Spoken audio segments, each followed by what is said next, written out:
Ça va être négatif, courage fuyant, ça va être la fuite. Eux aussi, leurs croyances, finalement, elles sont limitantes parce qu'elles sont catégorisées dans une seule case, en fait. C'est un concept extrêmement important à comprendre. On va quand même parler des croyances des chevaux. C'est ça le sujet que j'ai choisi pour aujourd'hui. Alors pourquoi je vais vous parler des croyances des chevaux ?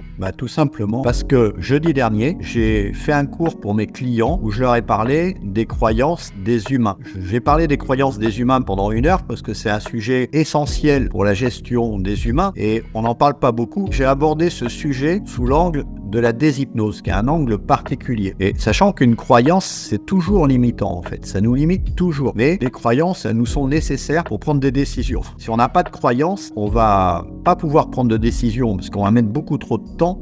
Les croyances, c'est des raccourcis en fait. Mais c'est des raccourcis qui nous trompent. Alors je fais mon exposé pendant 1 heure et à la fin, il y a une personne qui me dit « Et alors, qu'en est-il des croyances des chevaux ?» Et j'avoue que j'ai été pris un peu de court parce que je n'avais pas prévu cette question et je n'avais pas réfléchi surtout à cette question. Je me suis dit, tiens, ça va faire un bon sujet de live pour lundi parce que il y a des choses à dire sur les croyances des chevaux. C'est un sujet intéressant. Les chevaux, ils ont largement autant de croyances que nous. Nous, on a des millions de croyances. On en a avant la naissance, on en a à la naissance, on en a dans notre éducation. On passe notre vie à se créer des croyances. Ces croyances, c'est comme des programmes informatiques dans un ordinateur. Plus l'ordinateur est chargé, moins il fonctionne bien. Et c'est pour ça que Ho'oponopono, le but d'Ho'oponopono, c'est d'effacer ses croyances. L'idée, c'est de se nettoyer l'esprit pour avoir la lucidité qui passe un peu comme une vitre. Si elle est sale, elle ne laisse pas passer la lumière. C'est ça l'idée. Alors, qu'en est-il de nos chevaux ? Eh bien, les chevaux, c'est exactement comme nous. Encore une fois, le sujet de la semaine dernière, c'était l'anthropomorphisme. Et encore une fois, je reviens dessus. C'est la même chose. C'est des bibliothécaires, les chevaux.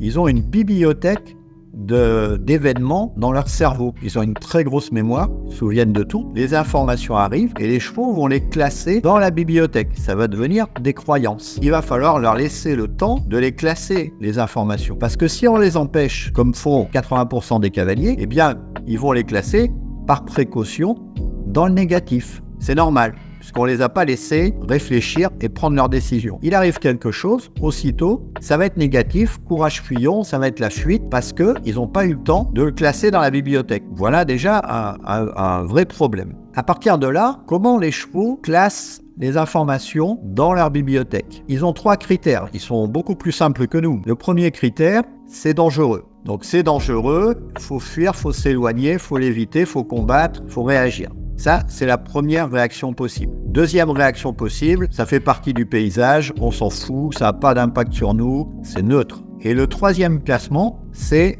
de l'intérêt. Donc, ah oui, ça c'est intéressant, c'est super, c'est positif, on a une récompense, on est félicité, et là, ils vont classer l'événement dans quelque chose de positif. Évidemment, notre rôle de cavalier, d'éducateur de chevaux, c'est lui faire classer les événements dans le positif. C'est pas ce que fait la majorité des cavaliers, mais c'est ce qu'on devrait faire. Si, par malheur, le cheval l'a classé dans le négatif, on va ramer pour lui ramener ça dans le neutre ou dans le positif. C'est ça, en fait, les croyances des chevaux. C'est que, en fait, ils ont que 3 croyances. C'est un peu un fil électrique, comme j'explique souvent. À l'intérieur du câble, il y a 3 fils. Le positif, le neutre et le négatif. Et donc, un événement, ils le classent. Ils le rangent dans la bibliothèque. Ensuite, ils s'en serviront. Ils s'en serviront quand ils en auront besoin. Ils sauront retrouver l'événement dans la bibliothèque et dire, ça, c'est un événement négatif. Attention, danger. Ça, c'est un événement positif. Ok, ça me plaît bien. Ça, c'est un événement neutre. Je m'en fous. Il faut bien comprendre ça. C'est super important comme concept. Eux aussi, leurs croyances, finalement, elles sont limitantes parce qu'elles sont catégorisées dans une seule case, en fait. Ils vont pas dire, c'est peut-être un peu positif, mais un peu négatif. Non, ils le classent définitivement, en plus. Ils le classent et ils ont surtout pas envie de le déclasser. Comme un bibliothécaire qui aurait rangé ses livres et qui aurait pas envie, et vous lui dites, non, mais il est pas dans la bonne catégorie, ça va l'embêter de le sortir pour aller la mettre dans une autre catégorie. Eh bien, les chevaux, c'est des bibliothécaires. Ils classent et ils ont pas du tout envie que ça change. Donc, c'est pas du tout comme les croyances des humains. Bon, je vais pas en parler là, c'était mon sujet de jeudi, mais